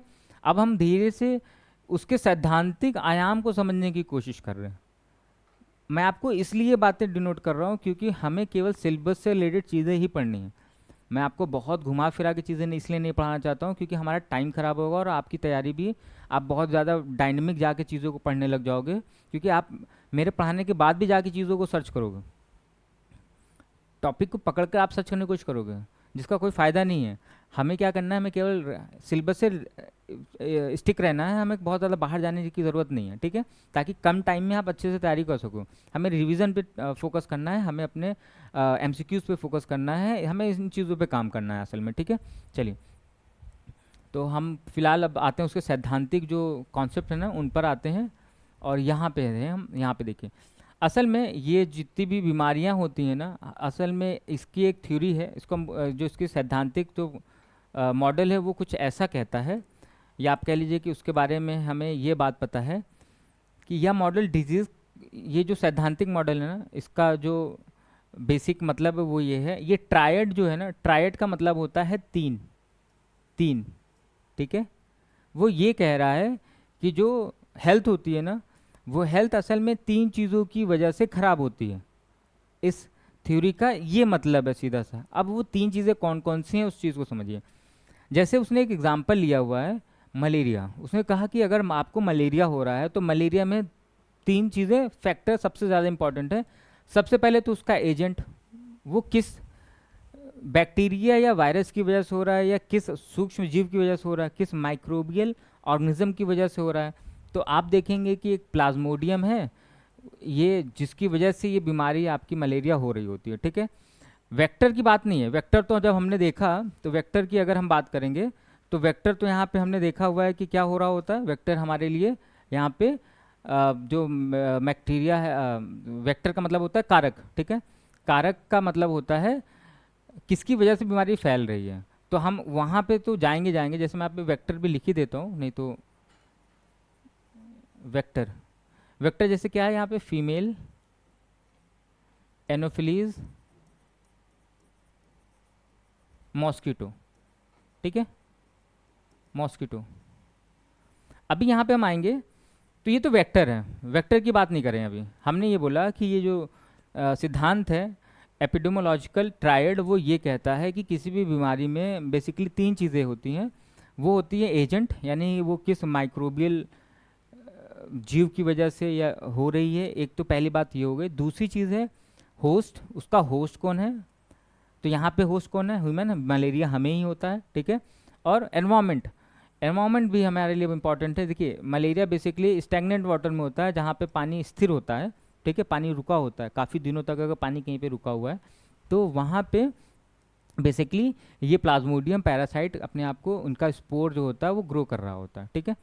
और वहाँ पे जब मच्छर आते हैं तो मच्छर असल में उसको कैरी कर लेते हैं और कैरी करके फिर इंसानों तक पहुँचाते हैं। बेसिकली ये है कॉन्सेप्ट जो मलेरिया का है। ऐसी एक बीमारी और आप देखेंगे जिसको हम बोलते हैं डेंगू, ठीक है। एक बीमारी और है, मैं यहाँ पे लिख देता हूँ जस्ट क्योंकि थोड़ा सा डायनेमिकली हम सोचेंगे तो। एक बीमारी है डेंगू, ठीक है, डेंगू। तो डेंगू में भी हम जाएंगे ना तो आपको यही 3 कारक आपको दिखाई देंगे। जैसे एजेंट की अगर हम बात करेंगे तो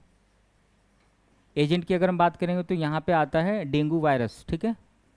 इसका जो डेंगू वायरस होता है ये असल में इसकी वजह से चीज़ें गड़बड़ हो रही होती हैं। इसके अलावा अगर हम इसके होस्ट की बात करते हैं तो होस्ट की, तो होस्ट में भी तो ह्यूमन ही है, डेंगू हमें होता है, ये बात तो हमें पता ही है। और एनवायरनमेंट की अगर हम बात करेंगे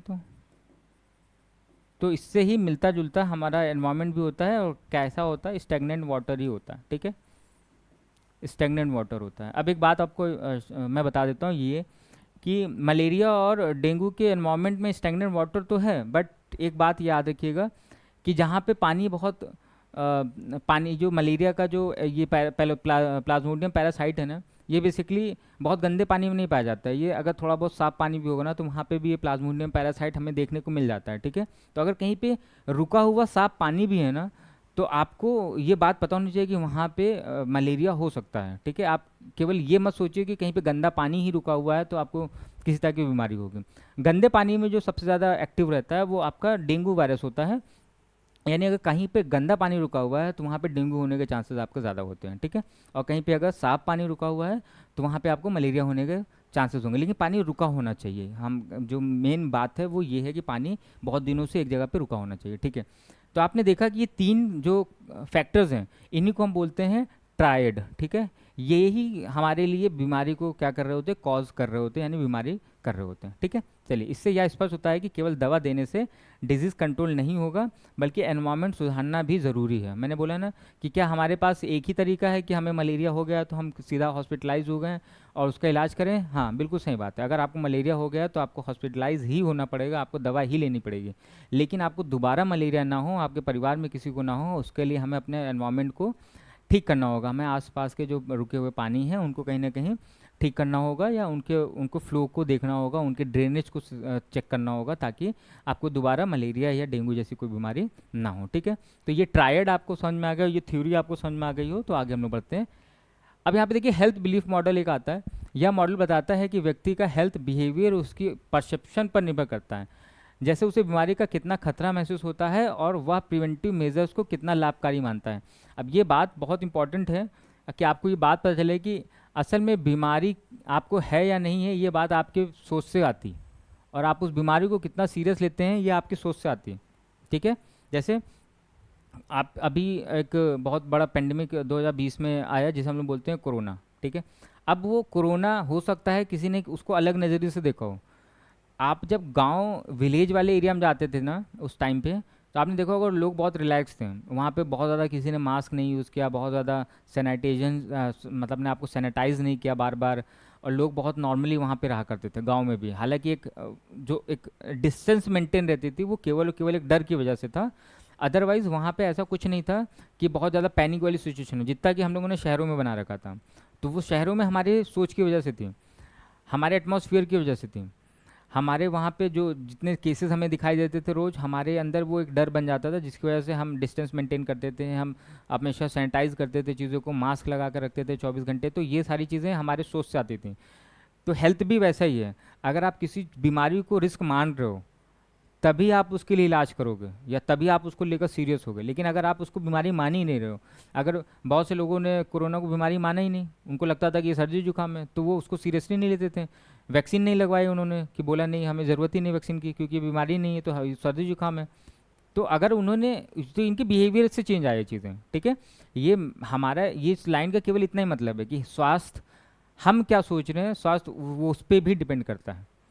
हेल्थ आपके लिए क्या है उस पर डिपेंड। अब आपको कैंसर हुआ है और आप कैंसर को बीमारी मान ही नहीं रहे हैं, आप इलाज ही नहीं कराएंगे, वो अलग बात है कि आप बचेंगे नहीं। लेकिन आपने क्या किया है, आपने उसको अगर बीमारी नहीं माना तो आप उसको सीरियस नहीं ले रहे हैं, सीरियस नहीं लेंगे तो आप उसका इलाज नहीं कराएंगे, इलाज नहीं कराएंगे तो फिर आप जानते ही क्या होने वाला है, ठीक है। तो सबसे बड़ी बात है कि आपका परसेप्शन क्या है हेल्थ को लेकर, आप किसको बीमारी मान रहे हैं किसको नहीं मान रहे हैं, ठीक है। ये चीज़ है। एग्जाम्पल यहाँ पे ऑलरेडी दिया हुआ है, कोविड का ही एग्जाम्पल दिया हुआ है। जैसे यहाँ पे बोला हुआ है कि दौरान कई लोग वैक्सीन नहीं लगवाते थे क्योंकि उसमें रिस्क कम लगता था, ठीक है। रिस्क कम का मतलब क्या है, उन्हें लगता था कि ये कोरोना कोई बीमारी नहीं है, तो हम जब हमें उतना रिस्क नहीं है तो हम क्यों उसके लिए वैक्सीन का डोज लें। क्योंकि वैक्सीन एक क्या प्रॉब्लम क्या था कि वैक्सीन के बारे में बहुत नेगेटिव बातें भी मार्केट में चल रही थी, बहुत सी नेगेटिव फैक्टर्स भी आ रहे थे सामने। तो उसको देखते हुए उसके साइड इफ़ेक्ट्स को देखिए, यहाँ पे लिखा भी है, या साइड इफ़ेक्ट्स का डर था, या उनको एक साइड इफ़ेक्ट का डर था कि मैं वैक्सीन लगवाऊंगा तो मुझे कोरोना से भले ही कुछ ना हो सकता है इस वैक्सीन के लगाने से ही कुछ प्रॉब्लम हो जाए, ठीक है। तो ये एक डर था। इसलिए हमने बोला कि ये जो हेल्थ बिलीफ मॉडल है वो हमें क्या बेसिकली बताता है, ये हमें बताता है कि आप हेल्थ को कैसे देखते हैं, आप अपने स्वास्थ्य को कैसे देखते हैं, आपकी परसेप्शन क्या है उस हेल्थ को लेकर या उस किसी पर्टिकुलर बीमारी को लेकर, इस पे भी आपका स्वास्थ्य निर्भर करता है, ठीक है। चलिए, तो ये बातें यहाँ पे आपको ध्यान रखनी है। आगे की तरफ बढ़ते हैं। अब नेक्स्ट आता है एक आइसबर्ग फिनोमेना ऑफ डिजीज़ है, ठीक है। आपने सुना होगा एक आइसबर्ग जो होता है उसका साइज़ काफ़ी बड़ा होता है, बट आपको मैं एक बात बताता हूँ कि ये जितने भी आइसबर्ग होते हैं ना, वो ऊपर जितने दिख रहे होते हैं, पानी के ऊपर जितना दिखते हैं ना, उससे लगभग 3 गुना वो पानी के नीचे होते हैं, ठीक है। यही फिनोमिना है जो हेल्थ पे काम कर रहा होता है। जैसे मान लीजिए कि मैं यहाँ पे कोशिश करता हूँ थोड़ा सा एक आइसबर्ग बनाने की। बेसिकली यहाँ से ये मान लेते हैं कि पानी का सरफेस है, कोई सी है, और इस सी पर ये आइसबर्ग है, ठीक है, कुछ ऐसा, ये आइसबर्ग है। ये आपको दिख रहा है, ये पानी के ऊपर का है, ठीक है, लेकिन आपको ये बात पता होनी चाहिए कि इससे कहीं ज़्यादा वो नीचे की तरफ है, कुछ ऐसे, कुछ ऐसे है। देखिए देखिए, यानी अब इसको हेल्थ से कैसे जोड़ सकते हैं, अगर आप देख पा रहे हैं इससे हेल्थ से कैसे जोड़ेंगे। हेल्थ में जब हमें कोई बीमारी होती है ना, तो हो सकता है हमें उसके सिम्टम्स दिखें या हो सकता है कि ना दिखें, ठीक है। अगर दिख रहे हैं तो कम दिख रहे होंगे, लेकिन हो सकता है कि उसके जो एसिम्टमिक यानी कि जो सिम्टम नहीं दिख रहे हैं बीमारी के, वो असल में ज़्यादा घातक हैं और वो ज़्यादा बड़े हैं, ठीक है। अब इस बात को यहाँ से ऐसे समझिए, इस कॉन्सेप्ट के अनुसार जो केसेस हमें दिखते हैं वे केवल आइसबर्ग का छोटा सा हिस्सा होते हैं। मैंने बोला ना, जो सिम्टम आपको दिख रहे हैं बीमारी के, वो हो सकता है कि छोटी बात हो, जबकि असली डिजीज़ बर्डन हिडन होता है, ठीक है। जबकि आपको असल में बीमारी, जैसे आपने माना कि आपको बार बार खांसी आ रही है, अब आपको ये एक छोटी सी बीमारी दिख रही है, आप गए, आपने मार्केट से एक कप सिरप लिया और आप उसको पी रहे हैं, बार बार पी रहे हैं चीज़ों को, सिम्टम क्या है, एक नॉर्मल खांसी है, लेकिन हो सकता है कि वो टीबी आपको क्या कहते हैं, टीबी की डिजीज़ हो गई हो। तो अब देखिए, आप बीमारी आपकी बहुत बड़ी है लेकिन सिम्टम बहुत छोटा सा दिख रहा था आपको, ठीक है। असल में आइसबर्ग फिनोमिना इसी बात को समझाने की कोशिश करता है। कोविड-19 में एसिम्टोमेटिक डिजीज बहुत अधिक थे, ठीक है। असल में ये आइसबर्ग फिनोमिना के एग्जाम्पल में जाएंगे। एसिम्टोमेटिक जो केसेस थे वो अधिक थे, जो दिखाई नहीं देते थे लेकिन डिजीज स्प्रेड में महत्वपूर्ण भूमिका निभाते थे। जैसे कोविड की एग्जांपल इसलिए ले रहे हैं क्योंकि बातें बहुत अच्छे समझ में आ जाएंगी आपको कि कोविड में बीमारियां जितनी तेज़ी से फैल रही थी ना, उससे ज़्यादा उसके कंपेयर में केसेस बहुत कम हुआ करते थे। इसका मतलब ये है कि बहुत से लोगों को कोरोना हुआ भी, उनके अंदर सिम्टम दिखे भी नहीं और उन्होंने बीमारी को फैला दिया, ठीक है। तो जो चीज़ें हमें दिख रही थी वो छोटी थी, लेकिन जो चीज़ें पानी के नीचे यानी कि जो आइसबर्ग का जो बड़ा वाला हिस्सा था वो ये था कि सिम्टम्स नहीं दिखते हुए भी हम क्या थे, बीमार थे, हमें कोरोना था, और हम लोगों को जाके टच करते थे या हम किसी ऑब्जेक्ट को टच करते थे तो उससे डिजीज़ क्या होती थी, फैलती रहती थी, ठीक है। अब ये बात है हमारी आइसबर्ग फिनोमिना की। दूसरा जो हमारे पास नेक्स्ट जो आता है वो आता है एक्सपेंडेड डायमेंशंस ऑफ हेल्थ, विस्तारित आयाम जो है। आज स्वास्थ्य को केवल 3 डायमेंशन तक सीमित नहीं रखा जाता बल्कि इसे और व्यापक रूप में देखा जाता है। जैसे हाँ, अब ये 3 का क्या मतलब है, इस 3 का मतलब क्या है, अब आपको फिर से एक बिल्कुल शुरू वाली लाइन पे आना पड़ेगा। WHO ने जो हेल्थ की डिफिनीशन दी उसमें उसने 3 वर्ड्स को डिफाइन किया था, और वो 3 वर्ड्स कौन से थे, वो 3 वर्ड हैं बेसिकली आपके फिजिकल, मेंटल और सोशल वेलबींग। इसी की तो बात की WHO ने। अब वो ये बोल रहा है कि असल में हेल्थ जो है एक विस्तारित आयाम के रूप में है, एक एक्सपेंडेड डायमेंशन के फॉर्म में हम हेल्थ को देख सकते हैं। इसको हम केवल सीमित नहीं कर सकते हैं, कहाँ पे, डायमेंशन व्यक्तियों को यहाँ पे ये 3, ये जो 3 डायमेंशन हैं हम केवल इस पे इसको नहीं सीमित कर सकते हैं, ठीक है। अब ये एक एक नए लेवल पे हम चले गए। ये हमारा थर्ड स्टेप आया असल में हेल्थ को समझने का। सबसे पहले एक पुराना कॉन्सेप्ट हुआ करता था जिसमें हम मानते थे कि हेल्थ वो है जिसमें कोई बीमार नहीं है, जिसको किसी तरह की कोई बीमारी नहीं है। फिर WHO आता है और WHO बोलता है कि नहीं है, स्वास्थ्य का मतलब है कि अगर कोई फिजिकली, मेंटली और सोशली फिट है तो हम उसको मानते हैं कि वो स्वस्थ है। लेकिन हम केवल इन 3 आयामों तक नहीं अपने आप को रोक सकते हैं या अपने आप को स्वास्थ्य को डिफाइन नहीं कर सकते हैं। उसके अलावा भी चीज़ें देखी जाती हैं, जैसे कि यहाँ पे इसने बोला इमोशनल हेल्थ। आपके अंदर जो भावनाएं हैं, ठीक है, वो भी आपके हेल्थ को डिनोट करती हैं। आप कैसे लोगों के साथ बिहेव कर रहे हैं ये, और आप कैसे इमोशनली चीज़ों को कंट्रोल कर रहे हैं, ये आपके अंदर अगर है तो आप अपने आप को स्वस्थ मान सकते हैं। इमोशनली जब हम हेल्थ की बात करते हैं वहाँ पे, यानी ये चौथी चीज़ आई हमारे लिए। अभी तक हम फिजिकल, मेंटल और सोशल बीइंग की बात कर रहे थे, अब हमने चौथा एक आयाम लेकर आए, एक चौथा डायमेंशन लेकर आए, जिसमें हमने बोला कि व्यक्ति को इमोशनली भी हेल्दी होना चाहिए अगर वो हेल्थी मान रहा है अपने आप को तो, ठीक है। जैसे emotional intelligence work place conflict को कम करता है, ठीक है। अगर आपके अंदर इमोशनल इंटेलिजेंट है तो आपका जो वर्क प्लेस होगा वहाँ पे जो कन्फ्लिक्ट्स होते हैं ना, वहाँ पे जो भावनाओं की वजह से जो आपके अंदर, आप कहीं ऑफिस में काम कर रहे हैं, ठीक है, वहाँ पे आपके इमोशंस की वजह से आप लोगों से इंटरेक्ट नहीं कर पा रहे हैं, आप अपने आप को बेसिकली लोगों से अच्छा बिहेवियर नहीं बना पा रहे हैं, रिलेशन नहीं बना पा रहे हैं, तो आप वहाँ पे अनहेल्दी माने जाते हैं, इलनेस वाली कंडीशन में आप चले जाते हैं। जबकि ना तो आपको किसी तरह की बीमारी है, ना ही आप फिजिकली अनफिट हैं, ना ही आप मेंटली अनफिट हैं, बट आप अपने इमोशंस की वजह से आपको अनहेल्दी माना जाएगा, वो ये कहने की कोशिश कर रहा है। इसलिए एक हमारे पास एक डायमेंशन और आ गया हेल्थ को समझने का, और वो हुआ हमारे लिए इमोशनल हेल्थ। यानी कि अगर आप हेल्दी अपने आप को मान रहे हैं तो आपको इमोशनली भी हेल्दी होना पड़ेगा, ठीक है। चलिए आगे चलते हैं। अब यहाँ पे देखिए, intellectual health critical thinking of decision making से जुड़ा है, जो कि पॉलिसी मेकिंग में अत्यंत हाँ ठीक है, में अत्यंत महत्वपूर्ण है, ठीक है। वही बात होगी, आपका जो इंटेलेक्चुअल हेल्थ क्रिटिकल थिंकिंग है, आपकी सोच कैसी है, ठीक है, आप डिसीजन कैसे एक्चुअली ले रहे हैं चीज़ों को लेकर, वो भी आपके हेल्थ से जुड़ा हुआ है, ठीक है। और उसी के बिहाफ पे हम पॉलिसीज़ को मेक कर रहे होते हैं, जो भी पॉलिसीज़ आ रही होती हैं उसको भी हम डिफाइन कर रहे होते हैं। अब एक जो आपके पास पांचवा डायमेंशन आया वो आया हेल्थ, ठीक है। हमने 4 डायमेंशन देख लिए हेल्थ को लेकर, अब ये हमारा पांचवा है जिसमें हम बोलते हैं कल्चरल हेल्थ। आपका जो सांस्कृतिक स्वास्थ्य है, ये आपका पांचवा आयाम है। इस बात को आपको समझना होगा, केवल बात फिजिकल नहीं है, मेंटल नहीं है, सोशल नहीं है, इमोशनल नहीं है। अब यहाँ पे एक पांचवी बात आ गई जिसे हम बोल रहे हैं कल्चरल हेल्थ, ठीक है। अगर आप कल्चरली भी हेल्दी हैं तब भी आपको हेल्दी माना जाएगा। और उसका क्या मतलब है?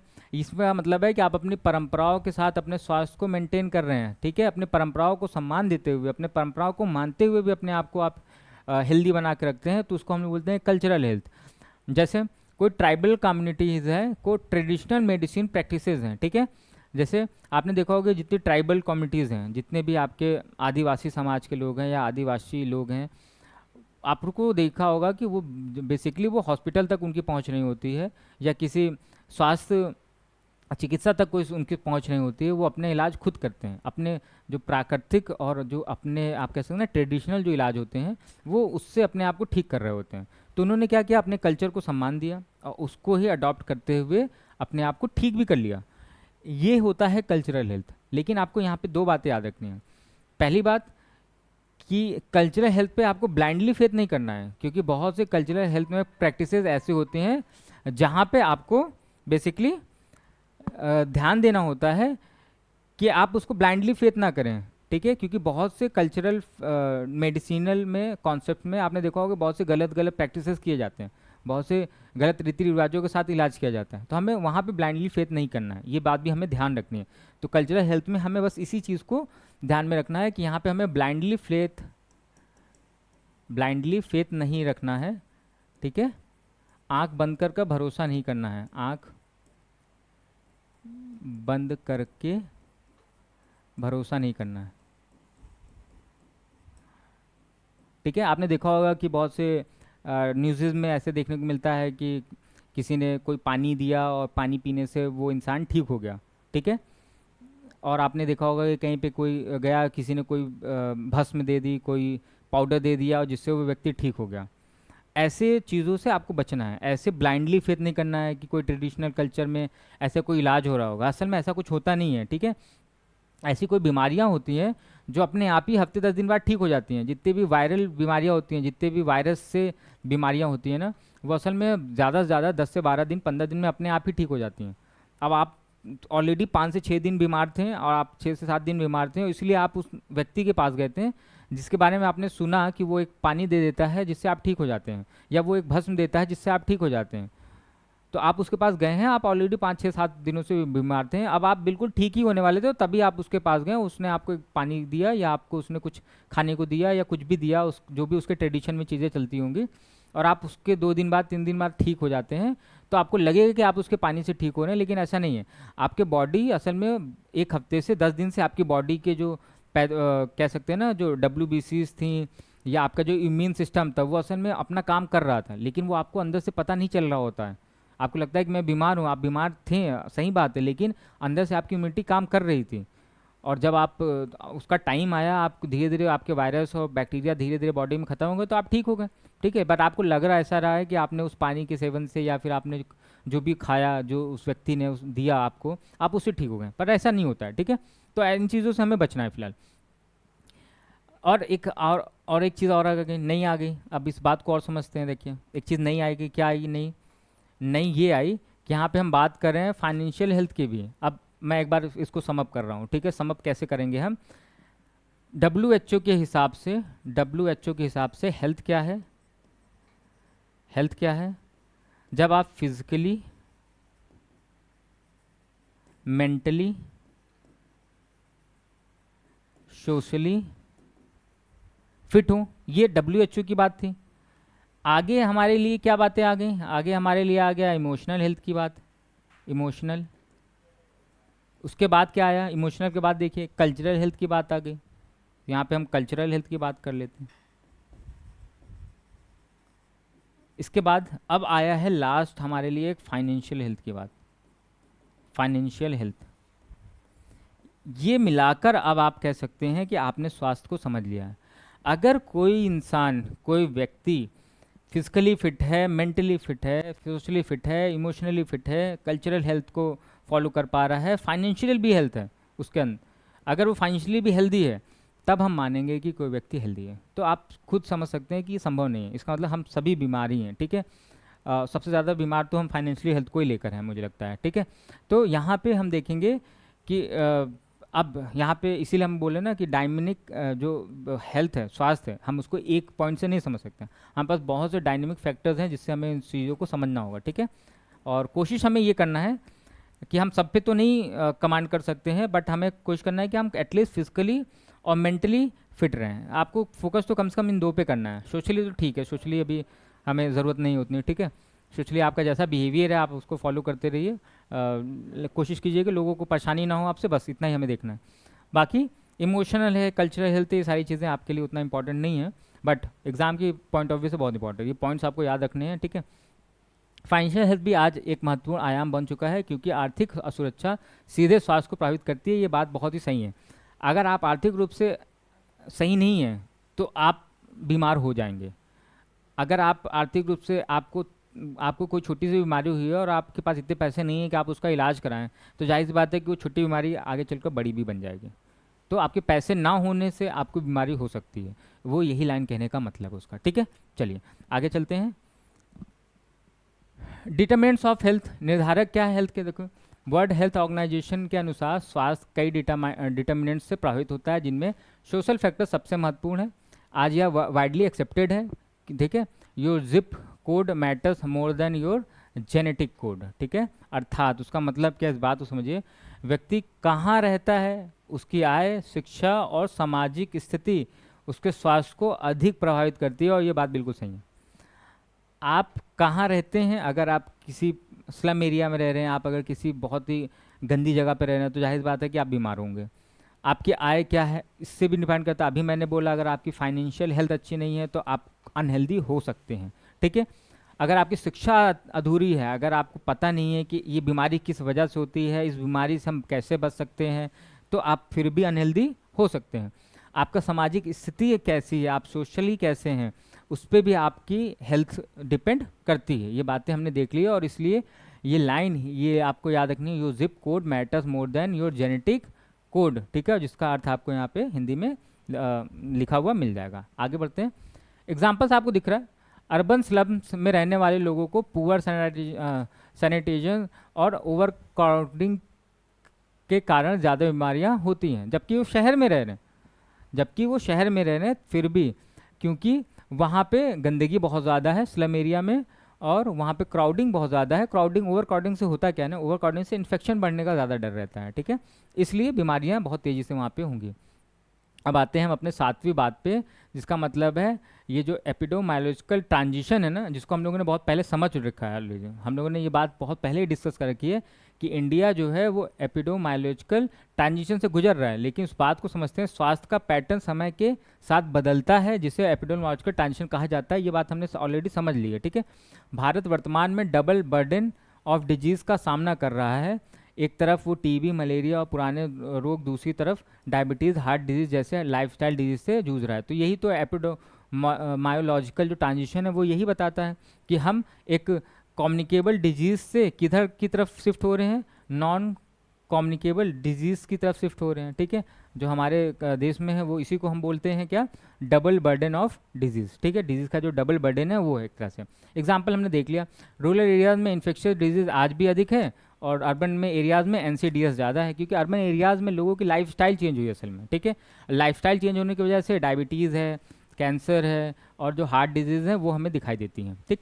और रूरल एरियाज़ में क्योंकि वहाँ पे साफ़ सफाई थोड़ी कम होती है, इसलिए वहाँ पे इन्फेक्शियस डिजीज़ आपको आज भी ज़्यादा देखने को मिलती हैं। चलिए आगे की तरफ बढ़ते हैं।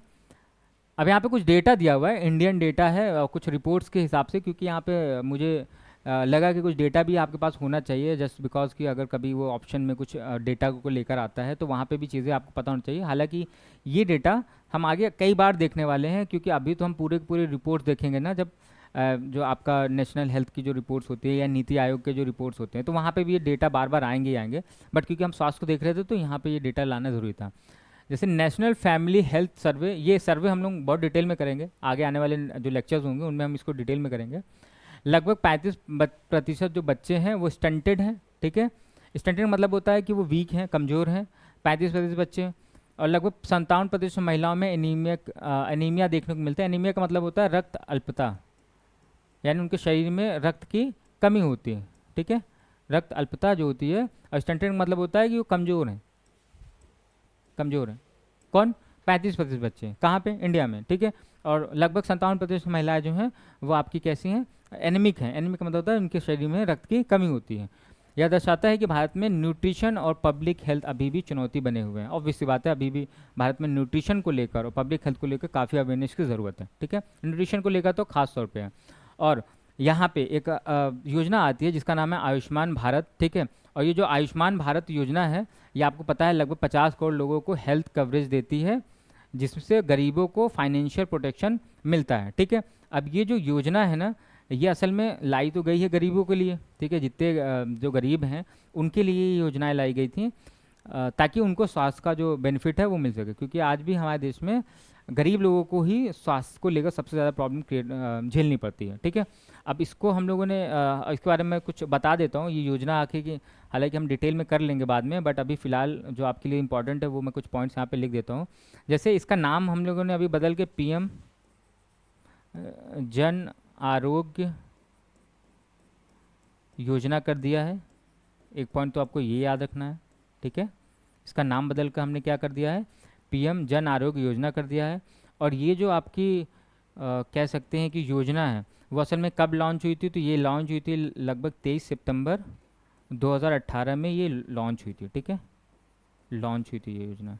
और इसके तहत आपने देखा होगा, इसके तहत असल में क्या हो रहा होता है, प्रति वर्ष प्रति परिवार, एक्चुअली व्यक्ति नहीं कहेंगे, प्रति परिवार वो कितना आपको कह सकते हैं हेल्थ कवरेज दे रहे होते हैं, 5 लाख का इलाज मुफ्त देते हैं, ठीक है, 5 लाख इलाज मुफ्त मिलेगा, मुफ्त। तो ये चीज़ आपको थोड़ा सा ध्यान देना है बस इस योजना के बारे में। हालांकि योजना हम करेंगे, इस योजना को हम डिटेल में कर लेंगे, क्योंकि हेल्थ से रिलेटेड योजना है तो आपके लिए ऑब्वियस सी बात है कि इम्पोर्टेंट है जी। 5 लाख का मुफ्त इलाज, मुफ्त इलाज, ठीक है। चलिए, तो इस बात आपको बस इतनी अभी अभी फ़िलहाल आप इतने पॉइंट्स याद रखिए आयुष्मान भारत योजना को लेकर। बाकी इसको जब हम डिटेल में करेंगे तो इसके बारे में और भी पॉइंट देखेंगे, और इसकी अभी करंट स्टेटस क्या है उसके बारे में भी जानेंगे, क्योंकि करंट पॉइंट ऑफ व्यू से भी चीज़ों को पढ़ना बहुत ज़रूरी है। नेक्स्ट आते हैं, कंटेम्प्रेरी इश्यूज़ की बात करते हैं। समकालीन जो चुनौतियां हैं स्वास्थ्य को लेकर, आज स्वास्थ्य कई नई चुनौतियों का सामना कर रहा है। मेंटल हेल्थ क्राइसिस तेज़ी से बढ़ रही है, खासकर युवाओं में। ये प्रॉब्लम तो है, मेंटल हेल्थ जो है वो क्राइसिस जो है युवाओं में सबसे ज़्यादा बढ़ रही है। वो इसलिए बढ़ रही है क्योंकि यहाँ पे आपने देखा होगा कि आजकल का जो युवा है वो सबसे ज़्यादा परेशान है 2-3 चीज़ों को लेकर। आपके कह सकते हो कि जैसे जॉब को लेकर सबसे ज़्यादा परेशान होता है, फिर साथ साथ में उसके जो रिलेशंस होते हैं उसको लेकर वो बहुत परेशान होता है, और फिर उसके बाद आपने देखा होगा वो अपने फाइनेंशियल जो कह सकते हैं ना मैनेजमेंट है उसको लेकर बहुत ज़्यादा परेशान रहता है। तो इसलिए ये 2-3 चीज़ें होती हैं जिसके लिए आज का जो यंग एज में जो यंग पॉपुलेशन है हमारी वो सबसे ज़्यादा परेशान है। तो इसलिए आपने देखा होगा सबसे बड़ा जो हेल्थ इशू है आज के टाइम में वो युवाओं के मेंटल हेल्थ का ही है, ठीक है। एग्जांपल है पोस्ट कोविड एंजाइटी, यहाँ पे एग्जांपल तो दे रखा है ऑलरेडी, बट ठीक है। यहाँ पे क्लाइमेट चेंज भी हेल्थ को प्रभावित कर रहा है, ऑब्वियस सी बात है। जैसे हीट वेव है अभी, काफ़ी गर्मी भी है, तो यहाँ पे आपने देखा होगा पॉल्यूशन हो गया, वेक्टर डिजीज़ बढ़ रहे हैं। जितने भी वेक्टर वाली डिजीज़ है जैसे मलेरिया है, डेंगू है, वेक्टर वाली डिजीज़ हैं, ठीक है। इसके अलावा भी बहुत सी डिजीज़ हैं जो कि वेक्टर की वजह से हो रही होती हैं, जैसे आपका कॉलरा हो गया। तो उसके अलावा भी आपकी बहुत सी बीमारियाँ हैं जो कि किसी वेक्टर की वजह से होता है, ठीक है। इसलिए ये बातें आपको याद रखनी है कि क्लाइमेट चेंज की वजह से 2 बातें हैं यहाँ पे आपको असल में याद रखनी है। जो सबसे बड़ी चुनौतियाँ हैं आज के टाइम में वो हो गए मेंटल हेल्थ और एक हो गया क्लाइमेट चेंज, ठीक है। और कोविड-19 पैंडमिक ने यह सिखाया कि मजबूत पब्लिक हेल्थ सिस्टम और प्रिपेयर्डनेस कितनी ज़रूरी है, ठीक है। ये तो एक सीख हो गई हमारी कोविड की वजह से जो मिली। हालांकि कोविड से मिलने वाली जो सीख है वो हम लोगों ने कितनी अभी तक याद रखी है ये हमें समझना होगा, ठीक है। अब कुल मिला के यहाँ पे जो हमारे लिए निष्कर्ष है, कंक्लूज़न है, वो मैं यहाँ पे अभी कुछ बातें लिखूंगा, बट आप देखिए अंततः स्वास्थ्य एक डायनेमिक, मल्टी डायमेंशनल और सोशली डिटरमाइंड कॉन्सेप्ट है। इसे केवल चिकित्सा के दृष्टिकोण से नहीं बल्कि सामाजिक, आर्थिक और पर्यावरणीय संदर्भ से में समझना आवश्यक है, ठीक है। यही बात हमने कही कि हेल्थ को हम केवल और केवल कुछ बातों से ही नहीं समझ सकते हैं। हेल्थ केवल फिजिकल नहीं हो सकती है, ठीक है। हेल्थ केवल मेंटल नहीं हो सकती है, हेल्थ केवल सोशल नहीं हो सकती है, हेल्थ केवल कह सकते हैं ना फाइनेंशियल नहीं हो सकती है, हेल्थ केवल इमोशनल नहीं हो सकती है, हेल्थ केवल कल्चरल नहीं हो सकती है। असल में हेल्थ इन सबको मिलाकर ही बन रही होती, ठीक है। हेल्थ का मतलब असल में इन सब का हेल्दी होना होता है। इस पूरे लेक्चर में हमने केवल इतनी ही बात सीखी है, कुछ थ्योरीज को समझा है। आप उसको जाके एक बार रिवाइज कीजिएगा, इस पीडीएफ को एक बार पढ़िएगा और चीज़ों को समझने की कोशिश कीजिएगा। अगर आज आपको ये स्वास्थ्य हेल्थ समझ में आ गया तो असल में आपने सिलेबस का बेस बना लिया अपना, ठीक है। अब आपको जब आगे हम जब भी कुछ पढ़ रहे होंगे ना, जब भी आगे के टॉपिक्स पढ़ेंगे आपको वो समझने में आसानी होगी। इसलिए इस टॉपिक को बहुत आराम से एक बार रिवाइज कीजिएगा। ये हमारा कंक्लूज़न है, और यहाँ से हमने असल में हेल्थ को समझने के लिए एक पॉइंट में सम अप करने की कोशिश की है। स्वास्थ्य केवल व्यक्तिगत जिम्मेदारी नहीं बल्कि एक सामूहिक और नीतिगत विषय है, ठीक है। तो आज के हिसाब से मुझे लगता है कि हाँ, ये हमारी लास्ट स्लाइड थी, और यहाँ से हमने हेल्थ को बेसिकली कंप्लीट कर लिया है। तो यहाँ पे आज का लेक्चर हम समाप्त करते हैं। अब नेक्स्ट लेक्चर आपको कल मिलेगा, तो इसलिए बहुत बहुत धन्यवाद। और अगर आपको क्लास अच्छी लगी हो तो आप अपने सुझाव मुझे दे दीजिएगा, और आपको कहीं लगता है कि क्लास में कुछ सुधार की ज़रूरत है तो वो भी आप अपने सुझाव दे सकते हैं, ठीक है। बहुत बहुत धन्यवाद आपका, और ऐसे ही अपने आने वाले लेक्चर्स में जुड़े रहिएगा। बहुत बहुत धन्यवाद आप सबका।